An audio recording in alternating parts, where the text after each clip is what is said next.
Coming to the general elections to the Lok Sabha, जो विश्व का सबसे बड़ा लोकतांत्रिक त्योहार है, सबसे बड़ा लोकतांत्रिक, phase 1, we'll do it in 7 phases as was done last time. 7 phases. Phase 1 will start from 20th March notification, 5 days from now, and last date of withdrawal would be 30th March and date of poll would be 19th of April. इसमें phase 1 का schedule एक दिन से हमें 2 बार करना पड़ रहा है, फिर बिहार के लिए वहां एक फेस्टिवल है, तो नोटिफिकेशन की डेट सेम है, लेकिन बस लास्ट डेट ऑफ विड्रॉल हमें 30 मार्च की जगह 2 अप्रैल सिर्फ बिहार के फर्स्ट फेज के लिए करनी पड़ रही है, क्योंकि वहां त्योहार है, और 19 अप्रैल को यहां वोटिंग होगी, और पूरी कंट्री में 4 जून को काउंटिंग होगी. So phase 1 this will look like this. ये मैप भी हम आपको प्रोवाइड कर देंगे. अभी ये जो येलो पोर्शन है ये ऐसा दिखाई देगा. तो इसमें जो फेज 1 का जो मैप है, इसमें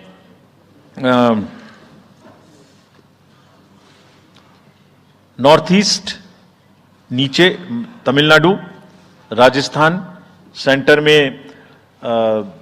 छत्तीसगढ़, मध्य प्रदेश और उत्तराखंड, और ऊपर में जम्मू कश्मीर की 1 पार्लियामेंट्री कॉन्स्टिट्यूएंसी. ये येलो फर्स्ट फेज का आपके सामने में मैप है. सेकंड फेज और फर्स्ट फेज में 21 स्टेट्स जाएंगी पोल में. Second phase notification will start on 28th of March and date of poll will be 26th of April. Similarly here in case of J&K, because of the some holiday, the date of one day would be different, date of security of nomination would be different, but date of gazette notification or date of poll would be common. Phase 1 में 21 राज्य polling में जाएंगे, और phase 2 में उसमें से और राज्य जुड़ जाएंगे. So this is the map which would be phase 2, जिसमें हम नॉर्थ ईस्ट में काफी जगह चुनाव को कंप्लीट करते हुए, तमिलनाडु में कंप्लीट करते हुए, सेकंड फेज में राजस्थान को भी कंप्लीट करेंगे. Phase 3 would be from 12th of April and date of poll will be 7th of May. इसमें भी टोटल 12 स्टेट्स उस समय में जा रही होंगी,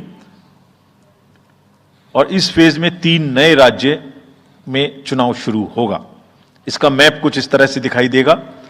राजस्थान हम कवर कर चुके होंगे, तमिलनाडु कवर कर चुके होंगे, केरला कवर कर चुके होंगे, गुजरात इसमें कवर कर लेंगे, नॉर्थ ईस्ट पूरा कवर कर चुके होंगे, और हम नए राज्यों को मिला के 3 इसमें नए राज्य भी जुड़ेंगे. फोर्थ फेज में 18 अप्रैल को गजट नोटिफिकेशन होगा, और date of polling would be 13th of May. Date of counting in the entire country would be 4th of June for all by-elections, for the assembly elections, for the parliamentary elections. इसका map कुछ इस तरह का दिखाई देगा. इस समय तक हम इसमें Telangana, Andhra, Orissa would start, and by that time, other than that, entire South India would be complete, entire Western India would be complete, North East would be complete. और फिफ्थ फेज 26 अप्रैल से शुरू होगी और 20 मई तक चलेगी. 20 मई तक डेट ऑफ पोल होगी, बीच में नॉमिनेशन, स्क्रूटनी और विड्रॉल की डेट्स रहेंगी. Counting of course is 4th of June. It will look like this, which is in front of you, and phase 5 में 49 constituencies will be going to the poll.